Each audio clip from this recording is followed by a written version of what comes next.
সাংবাদিক ও online activist Ilias হোসেনের verified Facebook page সরিয়ে দিয়েছে সামাজিক যোগাযোগ মাধ্যম জায়ান্ট মেটা। শুক্রবার রাত থেকে প্রায় 22 লাখ অনুসারী থাকা তার এই পেজটি আর খুঁজে পাওয়া যাচ্ছে না, জানিয়ে সামাজিক মাধ্যমে শুরু হয়েছে ব্যাপক আলোচনা ও বিতর্ক। এই ঘটনার পটভূমিতে রয়েছে সাম্প্রতিক সময়ের একটি সংবেদনশীল রাজনৈতিক ও সামাজিক পরিস্থিতি।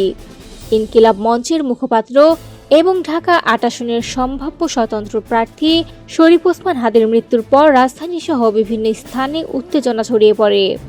তার মৃত্যুর ঘটনাকে কেন্দ্র করে দেশের দুটি শীর্ষ জাতীয় দৈনিক প্রথম আলো ও দ্য ডেইলি স্টার, এছাড়াও ছায়ানট ও উদীচীর মতো প্রথিতযশা সাংস্কৃতিক প্রতিষ্ঠানে বিক্ষুব্ধ জনতার ভাঙচুরের ঘটনা ঘটে।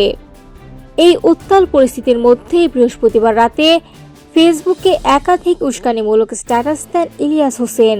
অভিযোগ রয়েছে, এইসব পোস্টে সহিংস মনোভাব উস্কে দেওয়ার মতো বক্তব্য ছিল।